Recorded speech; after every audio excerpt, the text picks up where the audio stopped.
ውድ ቤተሰቦቼ ተመልሼ መጥቻለሁ። ተመልሼ ስመጣ የዛሬው ቪዲዮ የትላንትና እንደሆነ ታውቃላችሁ። ነገር ግን ምንም የሚጣፍጥ ነገር የለውም። በዚሁ አጋጣሚ ሩትዬ ይቅርታ፣ ዛሬ አንቺ መተሽ ነበረ። ይሄ የዝሙት ቤት አልሄድኩም። ምንም ማድረግ አይቻልም። ከአሁን እንግዲህ ለምን 100 ጊዜ አትመጪም? በዚህ ዩቱብ ላይ እኔ የትም እንዳለ አላየውም። እንዳልኳችሁ እኔ በአፕሊኬሽን አውርጄን ያመጣሁት። እንግዲህ ዳኒሻ እዩት ብጥብጥ ቅልጥ አርጓቸው ሄደ ማለት ነው። ደግ አደረገላችሁ። እሰይ። በነገራችን ላይ ይሄ ቪዲዮ አቶ አበጋዝ ልበለው እንጂ አበጋዝ አንድ ቀን ብዬ አላውቅም ማለት ነው። ወይም ፕራይቬት ካላረገው ካልደለተው ነገ ማለት ነው ልጁ ይሄንን ሲያይ ልጄ እንኳን ብሎ ሲመጣ አንተ አይነ አባትህ የጠፋ አንተ አባት ነህ ወይ ዱርዬ የወንዳ ልጫ ብሎ እንደሚያባራው እርግጠኛ ነኝ፣ ሉል ሲያድግ ማለት ነው። እና ለልጇ ራሱ ትምህርት ይሆነዋል ማለት ነው። እኔ ከሁሉም ነገር የገረመኝ ነገር ምን እንደሆነ ታውቃላችሁ? በዚህ ቪዲዮ ላይ ማለት ነው እንጭርጭር ብለው ተንጨርጭረው ማለት ነው። ጭራሽ አብርሽ፣ ወይኔ ቪዲዮ ያያችሁ ልጆች ትስቃላችሁ እርግጠኛ ነኝ። ተንጨርጭሮ ማለት ነው። እጁ ጠቅሎ ቁጭ አለ። ውሽሚትማ ተኝ እዛ ጥግ ሂደሽ ተቀመጭ ያልተባለችም እውነት ድምፁ ብትሰሙ ደስ ይለኝ ነበር፣ ግን በዩቲዩብ ላይ ድምፁ አይቀመጥም ካሁን ወዲህ ማለት ነው። እንደዚህ እያመጣው ሳይለንት እያረኩ ሸቅልበታለሁ እንጂ የሱ ቆሻሻ ስለሆነ ካሁን ወዲህ በእኔ ዩቲዩብ አይቀመጥም ማለት ነው። ግን ይሸቀልበታል በደንብ አድርጎ ነው እንጂ ይወቀጣል፣ ይሸቀልበታል ማለት ነው። ምክንያቱም የሰው መቀለጃ አይደለም የሆነው። እና ዳኒሻና ሜሪ ይመቻችሁ፣ ተመችታችሁኛል፣ ደግ አደረጋችሁ ማለት ነው። ዳኒማ ማግባት አትችልም ብሎ አንጨረጨረው እኮ ቀለበት ማረግ አትችልም አታገባም አለው እኮ።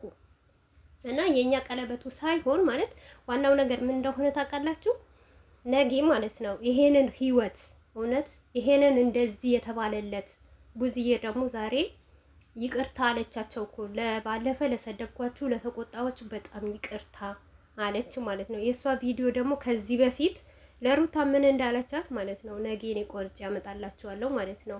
ምንም አይነት አዲስ ነገር የለበትም። እውነቴ ነው የምላችሁ። ከዚህ በፊት ለሩታም ያለቻት ነገር ነው ዛሬ የተናገረችው ማለት ነው። እና ለቡዝዬ ደግሞ ማለት ነው አንቺ የትልቅ ቅሌታም አሮጊት ሴትዮዋ ማለት ነው ነውር የሚባል ነገር እንኳን አታቂ። ሜሪ ልክልሽ ነው የነገረችሽ ማለት ነው። እንግዲህ ሜሪ ያለቻትን ምን እንደሆነ ታውቃላችሁ? አንቺ ትልቅ ሰው አይደለሽም ወይ በአመት አመት እየዳርሽ ወንድምሽን እንደዚህ ነው ወይ የምታረጊው ስትላት አዎ አለቻት። እንግዲህ የዛሬ አመት በሄርሜላ እንደሚቀየርበት ቃል ገብታለታለች ማለት ነው። እንግዲህ እስከ አመት ድረስ ሄርሜላ በምን እንደምትሆኝ እናይሻለን ማለት ነው። የዛሬ አመት ግን ቡዝዬ እርግጠኛ ሆና እቀይርለታለሁ ምንም ችግር የለውም ብላለች ማለት ነው። በዚሁ አጋጣሚ ቡዝዬ አንድ ወንድ ልጅ አላት መሰለኝ። ያንን ወንድ ያንቺ ልጅ ማለት ነው ልክ እንዳጎቱ ማለት ነው። ሲቀጥል አንቺ እህት አይደለሽም፣ የውሸት በርሜሎች ማለት ነው አክስቱ ነሽ። ያ ልጅሽ ማለት ነው እንደዚህ ልክ እንዳብሽረሽ ሴት እየቀያየረ በሴት እያማረጠ እንደሚኖር እርግጠኛ ነኝ ማለት ነው። ምክንያቱም ከዙሪያችሁ የሴት ጥም ያለባችሁ የተንቢ ወንድም እንደዚሁ እና ኤፍሬም መልካም ልጅ ነው እንጂ ኤፍሬም ራሱ ይሄው የሴት ራቀው። እውነቴ ነው የምላችሁ። አሁን ዩቱብ ከሚሰራ ሰው አጥቷል። እና የቤታችሁ የዘራችሁ ነው እናንተ ሴት ላይ መቀለድ ማለት ነው። እኔ አንድ ነገር ልናገርና የዛሬ አመት ይሁን የዛሬ 2 አመት ይሁን በሰሞኑም አንድ ነገር ጭቅጭቅ ቢፈጠር ሌላ ምን አለችኝ ትላላችሁ? እኔ ሄርሜላ ላይ አንድ ነገር ቢያረግ በህይወቷ ቢጫወት እንደ በፊት ከሩታ ጋር ሆኜ ለአብርሽ ላሽቀብጥ ጀስት ከሄርሜላ ደጋፊዎች ተጨምሬ ነው አብርሽን ምንጠው። እንደዚህ ልክስክስ ወንድ ነው አይቼ አላቅም ማለት ነው። የበላበት ያ ሁሉ የገባውን ቃል የማያከብር ወንድ ቢኖር ይሄ ነው። ቡዝዬ ደግሞ የትልቅ ቅሌታም ማለት ነው። የትልቅ ውርደት ማለት ነው። አንቺ ውርደታም ነሽ፣ ቅሌታም ነሽ። ምክንያቱም ከቤተሰብሽ ሁሉ የገንዘብና የዶላር ሰው መሆንሽን አንቺና አብርሽ አየውኝ ማለት ነው። ኤልዱ እንኳን ያገናኛቻት ኤልዱ ብዙዋችን ስንናገራት ማለት ነው አንቺ ነሽ እድሜ ላንቺ ሩታን እዚህ ውስጥ ጭቃ ውስጥ የከተሻት ብለን ልኳ ስንነግራት ከዩቲዩብ ራሱ ጠፍታለች። አንድ ቀን መልስ ሰጥታን አታውቅም። ምክንያቱም ጥፋቷ ስለምታውቅ በመጀመሪያ ደረጃ የተወነችው ድራማ እሷ ስለሆነች የዋሸችው እሷ ስለሆነች ማለት ነው። አንቺ ግን በልህ ከኦዲየንስ ልህ ገብተሽ ማለት ነው አልጭ። አንቺ እኮ በእኛ ነው የምትኖሪው፣ እኛ እኮ ነው የምናሳድግሽ ማለት ነው። እኛ ከሌለን እኮ አትረቢም፣ የትም እንዳለሽ አታውቂም። እርግጠኛ ነኝ ማንም የሚከታተላችሁ የለም። በዚህ በዝሙታችሁ በውሸታችሁ በአሁን ሰዓት ሁሉም ነቅቶባቸዋል። የእናንተ ውሸት፣ የእናንተ ድራማ፣ የእናንተ ማስመሰልን ገባሽ? እና ሁሉም ነገር ድራማ እንደሆነ በደንብ ጠንቅቀን እናውቃለን።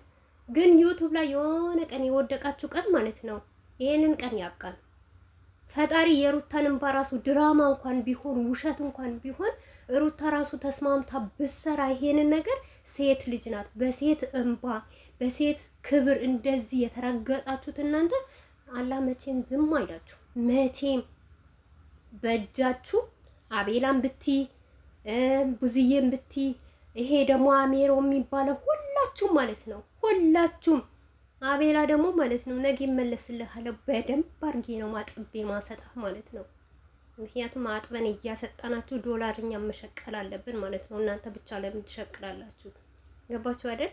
እና የእያንዳንዳችሁ የእጃችሁን ታገኙታላችሁ። የዛሬ መስሏችኋል ማለት ነው። አያችሁ ተንጨረጨሩ። በቃ ጭርጭር አሉ እኮ። አብርሽማ ሊቃጠል የቀረው ነገር እኮ የለም። ሴታ ሴት ወንድ ነህ አንተ ሲቀጥል ማለት ነው። የሴት አልጫ ነህ አንተ። እውነት ሴት ሴት እንዴት ነው ሴት ምን ልበላችሁ? እንደውም ሴት ልጅ ትሻለሃለች ከአንተ ማለት ነው። ቀለበት ስታደርግ በድብቅ የፍቅር ጥያቄዋን ስትቀበላት በድብቅ ለምን? አርቲፊሻል ስለሆነ ውሸት ስለሆነ ማለት ነው። እውነተኛ ያፈቀረ ወንድ እውነተኛ የወደደ ወንድ ትላንትና ያንን የደነገጥከው ልብህ የቆመ ራሱ ይበቃሃል ማለት ነው። ለሩታ ራሱ ይሄ በቂዋ ነው ማለት ነው። ሲቀጥል ካሁን ወዲህ ልጄን ብትል የሆነ ነገር ብትል እውነት አንተ ውርደታምና የወረድክ ወንድ ነህ። ከልጅህ ውሽሜትን አስበልጠህ ፍቅርን በልጠህ ትዳርን በልጠህ፣ ምክንያቱም ሱስ አላስቀምጠህም ብሎህ ማለት ነው። ስሜትህ መቆጣጠር አቅቶህ ማለት ነው። ለመጋደም ጨንቆህ ማለት ነው። በልጅህ ሴት ልጅ ነው የቀየርከው ማለት ነው እንጂ ማንኛውም የትኛውን ወንድ ራሱ እንዳንተ በ6 ወር የ6 ወር ህፃን ልጅ ትተህ ራሱ በውሸት እንኳን ቢሆን ነገ ልጄ ምንድነው የሚያየው የሰው ልጅ ምንድነው? አንተ ግን የምትፈራው ለምን? ቀለበት አድርጎልታል፣ ማንም አይጠይቅህም አይደል? በተሰበሰብክበት ቤትክበት አይዲያ ከኛ እየለቀምክ ማለት ነው። ባለፈው ሽሚትን አፈረባት ፕሮግራም ላይ ይዟት አልሄደም ስለተባልክ አሁን ቀለበት አደርክላት የትም ቦታ እንድትወስዳት ነው። ያንን ነገር ነው ለአንተ ያመቻቸኸው ማለት ነው። ለእኛ መቼም አትሸውድንም። ለምን ይሄንን ነገር እውነት ነገር አይሆንም። አንተ ውለህ አታድርበትም። ምክንያቱም ነገም ሄርሜላ እኮ ታረግሳለች ካገባሃት በኋላ። ከዛም 9 ወር ድረስ ደግሞ መጠበቅ ሲያቅተህ ደግሞ ሌላዋን ታመጣለህ ማለት ነው። አሁን አንተና ሄርሜላ እውነት በፍቅር ዩቱብ ትሰራላችሁ? ምንም አይነት ጭቅጭቅ ሳይኖር እናያለን።